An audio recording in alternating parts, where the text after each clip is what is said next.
ಅಲ್ವಾ? ಎಷ್ಟೊಂದು ಕೆಲಸ ಇರುತ್ತೆ. ಎಷ್ಟು ಕಮ್ಮಿ 10,000 ಜನ 15,000 ಜನ ಒಂದು ದಿನಕ್ಕೆ ಕಾಲ್ಸ್ ಬರ್ತಾ ಇರುತ್ತೆ, ಅಟೆಂಡ್ ಮಾಡ್ತಾ ಇರ್ತಾರೆ. ಅಂಥದ್ರಲ್ಲಿ ಈ ಥರ ಒಂದು ಸೋಷಿಯಲ್ ವರ್ಕ್ ಕೂಡ ಅವ್ರು ಸಪೋರ್ಟ್ ಮಾಡ್ತಾ ಇದ್ದಾರೆ. ಒಂದ್ಸಲ ಅವ್ರಿಗೋಸ್ಕರ ಒಂದ್ಸಲ ಜೋರಾಗಿ ಚಪ್ಪಾಳೆ ಬರಲಿ. ನೋಡಿ, ನಮ್ಮ ಹೆಸರು ಲೋಹಿತ್ ಅಂತ ಹೇಳಿ, ನಾನು ಬಂದು ಮೈಸೂರು. ಆಕ್ಚುಲಿ ಇಲ್ಲಿ ಮಂಡ್ಯದಲ್ಲಿ ಟಿವಿ ನಗರದಲ್ಲಿ ಇದ್ದೇವೆ. ನಮ್ಮ ಒಂದು ಡ್ರೀಮ್ ಲೈಫ್ ಸಂಸ್ಥೆ ಕಳೆದ 7 ವರ್ಷದಿಂದ ಮಂಡ್ಯದಲ್ಲಿದೆ. ಮಂಡ್ಯದಲ್ಲಿ ನೀವು ಯಾವುದೇ ಒಂದು ಆಸ್ಪತ್ರೆಯಲ್ಲಿ ಎಲ್ಲಾದ್ರೂ ಹಣ ಇಲ್ಲದೆ ಟ್ರೀಟ್ಮೆಂಟ್ ಇದೆಯಾ? ನೀವು ಗೌರ್ಮೆಂಟ್ ಆಸ್ಪತ್ರೆಗೆ ಹೋದ್ರೆ 10 ರೂಪಾಯಿನಾದ್ರೂ ಕೊಟ್ಟು ನೀವು ಚೀಟಿ ತಗೊಳ್ಳೇಬೇಕು ಅಲ್ವಾ? ಆ 10 ರೂಪಾಯಿನೂ ಇಲ್ಲದೆ 100% ನಿಮ್ಮ ತೊಂದರೆಗಳನ್ನ 100ಕ್ಕೆ 100 ಭಾಗ ಗುಣ ಮಾಡೋ ಒಂದು ಹಾಸ್ಪಿಟಲ್ ಅದು ಗ್ರೀನ್ ಲೈಫ್ ಹೆಲ್ತ್ ಸೆಂಟರ್.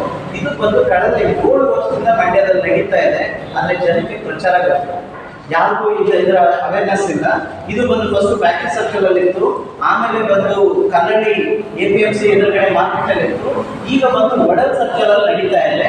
ಇವತ್ತಿಗೂ ಫ್ರೀ ಇದೆ, ಮುಂದೆನೂ ಫ್ರೀ ಇರುತ್ತೆ.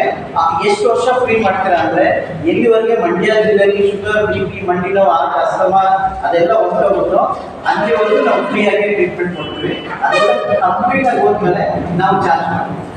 ಓಕೆನಾ? ಇದು ಒಂದು 7 ವರ್ಷದಿಂದ ನಡೀತಾ ಇರುವಂತ ಒಂದು ಥೆರಪಿ. ಇದು ನಮ್ಮ ದೇಶದಲ್ಲ. ಅದಕ್ಕೆ ಈಗ ಬಸ್ಸಲ್ಲಿ ಹೋಗ್ತಾ ಇರ್ತೀರಾ, ಬಸ್ಸು ನಮ್ದಲ್ಲ, ಸೀಟು ನಮ್ದಲ್ಲ. ನಾನು ಜಗಳ ಆಡ್ತೀವಿ, ಕೊನೆಗೆ ನಮ್ಮ ಕಡೆ ಮಾತ್ರ ಸೀಟ್ ಕೊಡ್ತೀವಿ, ಬೇರೆಯವ್ರ ಕಡೆ ಕೊಡಲ್ಲ ಅಲ್ವಾ?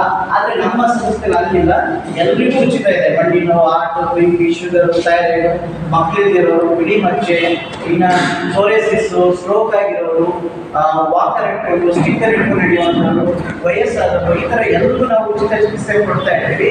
ಅದು ಸತತವಾಗಿ 7 ವರ್ಷದಿಂದ ಕೊಡ್ತಾ ಇದ್ದೀವಿ. ಮತ್ತೆ ಗ್ಯಾರಂಟಿ ರಿಸಲ್ಟ್ಸ್ ಇರುತ್ತೆ. ಸೋರಿಯಾಸಿಸ್ ಆಗ್ಬೋದು, ಕ್ಯಾನ್ಸರ್ ಆಗ್ಬೋದು, ಈ ಥರದೆಲ್ಲ ನೀವು ಬಂದು ನೋಡಿದ್ರೆ ನಿಮಗೆ ಒಂದು ರಿಸಲ್ಟ್ ಅನ್ನ ಸಿಗುತ್ತೆ. ಈ ಒಂದು ಥೆರಪಿ ಮಾಡೋದ್ರಿಂದ ಏನಪ್ಪ ಉಪಯೋಗ ಅಂದ್ರೆ ಏನೂ ಇಲ್ಲ. ನೀವು 8 ಮೈಲಿ 10 ಮೈಲಿ ನಡೆದ್ರೆ ನಿಮ್ಮ ಬಾಡಿಗೆ ಏನಾಗುತ್ತೆ, ರಕ್ತ ಸಂಚಾರ ಚೆನ್ನಾಗಿ ಓಡಾಡುತ್ತೆ, ಬ್ಲಡ್ ಸರ್ಕ್ಯುಲೇಷನ್ ಇಂಪ್ರೂವ್ ಆಗುತ್ತೆ. ಅದೇ ಒಂದು ಕೆಲಸ ನೀವು ಒಂದು ಅರ್ಧ ಗಂಟೆ ಇಲ್ಲ 20 ನಿಮಿಷ ಇಲ್ಲ 10 ನಿಮಿಷ ಕೂತ್ಕೊಂಡು ನಿಮ್ಮ ಕಾಲು ಇಟ್ಕೊಂಡ್ರೆ ಅದೇನು ಮಾಡುತ್ತೆ, ಸ್ಟಿಮ್ಯುಲೇಟ್ ಮಾಡ್ತಾ ಹೋಗುತ್ತೆ. ಇದರ ಒಂದು ಉಪಯೋಗ ಏನಂದ್ರೆ ರಕ್ತನಾಳಗಳು ಫ್ರೀ ಆಗುತ್ತೆ, ಮಾಂಸಖಂಡಗಳು ಫ್ರೀ ಆಗುತ್ತೆ, ಮತ್ತೆ ಮಸಲ್ಸ್ ನಿಮಗೆ ಆಕ್ಟಿವ್ ಆಗುತ್ತೆ, ಮತ್ತೆ ಕೊಲೆಸ್ಟ್ರಾಲ್ ಅನ್ವಾಂಟೆಡ್ ಎಲ್ಲ ನಿಮ್ಮ ಯೂರಿನ್ ಅಲ್ಲಿ ಮಲಮೂತ್ರದಲ್ಲಿ ರಿಮೂವ್ ಆಗುತ್ತೆ, ಬೆವರು ಮುಖಾಂತರ ರಿಮೂವ್ ಆಗುತ್ತೆ. ಮತ್ತೆ ಇದನ್ನ ನೀವು ರೆಗ್ಯುಲರ್ ಆಗಿ ಮಾಡ್ತಾ ಹೋದ್ರೆ ಯಾವುದೇ ಮಾತ್ರೆ ಬೇಡ, ಯಾವುದೇ ಇಂಗ್ಲಿಷನ್ ಮೆಡಿಸಿನ್ ಬೇಡ, ನೀವು ಆರಾಮಾಗಿ ಮೆಡಿಸಿನ್ ಕೂಡ ಕಡಿಮೆ ಮಾಡ್ತಾ ಬರ್ಬೋದು. ಯಾರಾದ್ರೂ ಶುಗರ್ BP ಇಂದ ಸಫರ್ ಆಗ್ತಾ ಇದ್ದೀರಾ, ದಯಮಾಡಿ ಇವತ್ತೇ ಒಂದು ರಿಪೋರ್ಟ್ ಚೆಕ್ ಮಾಡ್ಕೊಳ್ಳಿ. ನಿಮ್ಮಲ್ಲಿ 10 ದಿನ ಆದ್ಮೇಲೆ ನೀವು ಒಂದ್ಸಲಿ ಚೆಕ್ ಮಾಡ್ಕೊಂಡ್ರೆ ಏನ್ ಕಡಿಮೆ ಆಗಿದೆ ಅಂತ ನಿಮ್ಗೆ ಗೊತ್ತಾಗುತ್ತೆ. ಮತ್ತೆ ಇದು ಬಂದು 7 ವರ್ಷದಿಂದ ಇದೆ ಅಂದ್ರೆ ಯಾವುದೇ ಸೈಡ್ ಎಫೆಕ್ಟ್ ಇಲ್ಲದೆ ನಡೀತಾ ಇರೋದ್ರಿಂದ ಸಕ್ಸಸ್ಫುಲ್ ಆಗಿ ನಡೀತಾ ಇದೆ. ಈಗ ಪಕ್ಕದಲ್ಲೇ ಒಂದು ರವಿಕುಮಾರ್ ಅಂತ PDO ಇದ್ದಾರೆ, ಅವರು ಕೂಡ ಅವ್ರ ಮನೆಯಲ್ಲಿ ಉಪಯೋಗಿಸ್ತಾ ಇದ್ದಾರೆ. ಮಂಡ್ಯದಲ್ಲಿ ಸಿವಿಲ್ ಅಲ್ಲಿ ರಾಜು ಅಂತೇಳಿ ಹೆಡ್ ಕಾನ್ಸ್ಟೇಬಲ್ ಇದ್ದಾರೆ, ಅವರು ಕೂಡ ಇದನ್ನ ಉಪಯೋಗಿಸ್ತಾ ಇದ್ದಾರೆ. ಲಾಯರ್ ವಿದ್ಯಾಪ್ರಸಾದ್ ಅಂತೇಳಿ ಅವರ ಮನೆಯಲ್ಲಿ ಉಪಯೋಗಿಸ್ತಾ ಇದ್ದಾರೆ. ಅಣ್ಣೇಗೌಡರು ಅಂತೇಳಿ